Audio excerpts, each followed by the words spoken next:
नई कहानी के साथ आपके यहाँ हाजिर हुआ हूँ। आज की कहानी कुछ इस तरीके से है कि मैं जहाँ पे मौजूद हूँ, एक छोटा सा घर है, एक छोटा सा कमरा बना हुआ है। वहाँ पे एक तारिक नामी शख्स है जिनसे मेरी मुलाकात हुई है। उनकी कहानी कुछ इस तरीके से है कि उसकी आज से 12-15 साल पहले शादी हुई थी किसी के यहाँ। 10 साल या 8 साल बकौल इनके वो औरत इनके साथ रही है। उसके बाद इनके कुछ मामलात ऐसे हुए कि बेगम को ये समझाने लगा कि बकौल इनके के किसी से फ़ोन पे बात कर रही थी, तो मैंने उनको समझाया तो उस बात पे इनकी अनबन हुई। उसमें से इसको एक बच्चा भी है जो उस वक्त में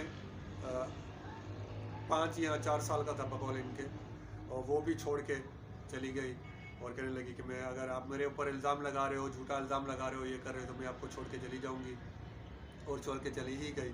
उस दिन से लेके आज दिन तक इसने दूसरी शादी उसकी ही मोहब्बत में नहीं की कि भाई छोड़ के गई, या एक से वफ़ा नहीं मिली तो दूसरी से वफ़ा क्या मिलेगी। उस चक्कर के अंदर अपनी ज़िंदगी इसने अकेले गुजार दी। ये कितने बहन भाई हैं, ये क्या हैं, इसकी ज़िंदगी का गुजारा कैसा होता है। ये यहाँ पे ऊपर मकान पे रह रहे, नीचे इनके भाई रहते हैं। इनकी ज़बानी इनकी कहानी सुनते हैं, देखते हैं क्या कहना है इनका। जी अस्सलाम वालेकुम। वालेकुम सलाम। क्या नाम है आपका? तारिकुद्दीन। जी भाई बताइए, क्या कहानी हुई थी, क्या क्या किस्सा था? भाई देखें, मैं तो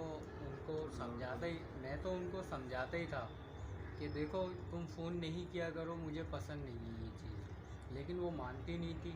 जब वो रात को पेशाब करने के लिए मैं वॉशरूम जाता था, वो फ़ोन लगा हुआ होता था उनके कानों पे। अब फ़ोन वो उनका ही नहीं था, फ़ोन मेरे ही था वो, लेकिन इस्तेमाल वो करती थी। तो मैंने उनको मना किया कि नहीं करो, नहीं करो, नहीं करो, नहीं सुना उसने। ज़िंदगी में मैंने कभी उसके ऊपर हाथ नहीं उठाया, लेकिन एक दफ़ा उठाया था तो मैंने ये अपना हाथ भी काट लिया था छुरी से।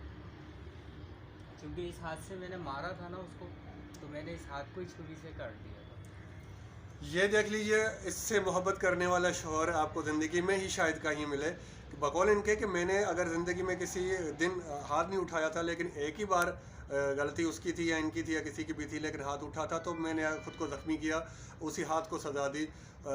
खुद का हाथ काटा है कि मैं इसी हाथ से ही मैंने उनको मारा था। जी। तो फिर उसके बाद फिर भी वो जब देखता था, हाँ अब नहीं करूँगी, नहीं करूँगी, लेकिन जब मैं उठता था रात को, फैक्ट्री में, मैं गारमेंट फैक्ट्री में काम करता हूँ, रफ़ू और वाश का। लेकिन अभी हालात सही नहीं है, काम बिल्कुल ठंडे फ्लॉप पड़े हुए हैं, तो इस वजह से मैं ये कबाड़ा अपने गेट के सामने लगाता हूँ, अपना गुजारा करता हूँ। वैसे आप कितने बहन भाई हो? हम 7 भाई, 3 बहनें थी मेरी, जिसमें से एक बहन की शादी 1 साल हुआ था, उसके यहाँ डिलीवरी केस हुआ था, तो वो उसमें ही उसका इंतकाल हो गया था। एक भाई के गोली लग गई थी, वो गोली लगने से तकरीबन 3 साल ज़िंदा रहा था, फिर वो भी उसका भी इंतकाल हो गया था। अब हम मौजूदा जो है घर में, वो 5 भाई और 2 बहनें। लेकिन बहनें इस तरह से, बहन मेरी अभी एक ही है, लेकिन विरासत की निस्बत से जो है वो 2 बहनें हैं। क्योंकि हमारे अब्बू इकलौते ही थे, उनका ना कोई भाई था ना बहन थी, तो दादी ने उनको गोद ले लिया था, बच्चों को, एक भाई को एक बहन को। अभी आपकी ज़िंदगी का गुजारा कैसा होता है? यहाँ पे आप अगर खाना बनाते हैं या कोई देकर जाता है या खुद पकाते हैं, क्या नहीं नहीं, तरीक़ेकार मैं है? अपना खाना खुद बनाता हूँ, मैं किसी का मुस्तहिक, किसी से मांगता नहीं हूँ। लेकिन जैसे भी है, जिस तरह भी होता है, मेरा अपना गुजारा मैं खुद कर लेता हूँ। उसमें से एक बेटा भी है आपका, हाँ, मेरा एक बेटा है। तो उसका कैसे गुजारा होता है? उसका खर्चो ख्याल का कौन ख्याल रखता है? नहीं, वो उसके नानी नानी और नाना वगैरह ही उठाते हैं, मुझसे नहीं लेते हैं वो लोग कुछ भी। क्योंकि वो कचौरी के ठेले पर जाते हैं, वहाँ पे दिहाड़ी लगाते हैं, वो उसका पढ़ना लिखना। बेटा आपसे मिलने आता है? बेटा मेरा आज भी मिलने आया था मुझसे, और आता ही रहता है तकरीबन, पापा पापा ही बोलता है वो मुझे। आपको कोई ज़िंदगी से शिकवा शिकायत? नहीं, ज़िंदगी से तो मुझे कोई शिकवा शिकायत नहीं है, बस यही है कि अल्लाह ताला अब भी अगर ऐसा कुछ कर दे, कोई वसीला असबाब बन जाए, तो अपनी ज़िंदगी बन जाएगी। ये मकान आपका अपना है? ये मकान हमारा अपना है। नीचे जो भाई रहते हैं आपका ख्याल नहीं करते, वो नहीं कुछ लेना देना या वो नहीं देते आपको खाना वगैरह? नहीं, मेरा उनसे कोई लेन देन नहीं है, ना वो देते हैं ना मैं लेता हूँ। अच्छा। दिल चाहता है तो दे दिया, नहीं तो मैं उनसे मैक्सिमम मखसूस नहीं मांगता कि मुझे दो। अच्छा, उसको छोड़े हुए कितना अर्सा हो गया? 5 साल हो गए। अच्छा, आपने दूसरी शादी सिर्फ इसलिए नहीं की कि आपकी उससे मोहब्बत थी और हाँ। एक से वफा नहीं मिली तो दूसरे से क्या मिलेगी? हाँ, बस मुझे यही टेंशन रहती है, जिस वजह से मेरी ऑलरेडी तबीयत भी ख़राब हो जाती है, मुझे दौरा वगैरह पड़ जाता है अचानक।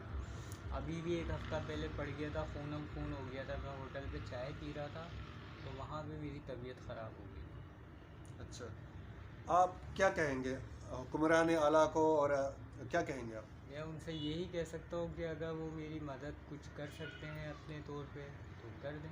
मदद से क्या मुराद, आप क्या चाह रहे हैं कि आपकी माली मदद की जाए या आपको मकान बना के दिया जाए, क्या करना चाहिए? माली मदद ही होती है, मकान तो बन ही जाता है, लेकिन ये कि कोई काम ऐसा लग जाए या फिर कोई ऐसी कहीं पे सैलरी वगैरह मिले कि मैं जाऊँ, ड्यूटी दूँ अपनी और वहाँ से मुझे महीना मिले। बहुत मेहरबानी। तारिक भाई थे, इनका ये कहना है कि कहीं पे मुझे किसी सैलरी पे या किसी जॉब पे या किसी ऐसी जगह पे लगवा दे। हुक्मरान आला से मेरी गुजारिश है तो बड़ी मेहरबानी होगी। मैं क्योंकि यहाँ पे सामने एक कबाड़ बाज़ार लगता है, वहीं पे ये बैठते हैं, वहीं पे बैठ के अपनी ज़िंदगी के हफ्ते के जो 6 दिन होते हैं वो बैठ जाते हैं। 7वें दिन जो वो कबाड़ बाज़ार लगती है वहाँ पे बैठ के ये अपना कबाड़ बेचते हैं। वहाँ से 2 4 500 जो मिलते हैं उसमें 500 या 400 के अंदर, जिसमें एक दिन का गुजारा इस दौर के अंदर बमुश्किल है, वो 7 दिन या 6 दिन गुजारते हैं। उसके बाद फिर अगले जुम्मे का इंतज़ार होता है उसका, उसमें वो बिक गए तो बिक गए। किसी के आगे हाथ नहीं फैलाते अल्लाह के अलावा, किसी के सामने झुकते नहीं है कि मुझे ये दे दे या वो दे दे। तो इसलिए इनका हुक्मरान आला से भी ये गुजारिश है और रियासत मदीना के जो दावे करने वाले हैं उनसे भी ये गुजारिश है कि रियासत मदीना में ये लोग तो नहीं रहते, ऐसे लोग भी हैं रियासत मदीना में। हुक्मरान आला इमरान खान साहब, आपकी हुकूमत है, पाकिस्तान में आपकी हुकूमत है। अब ये मत कह दीजिएगा कि ये सिंध में रहता है। अगर ये सिंध में भी रहता है तब भी पाकिस्तानी है। पाकिस्तान आपकी हुकूमत आने के बाद ये आपके यहाँ भी रहता है। जी।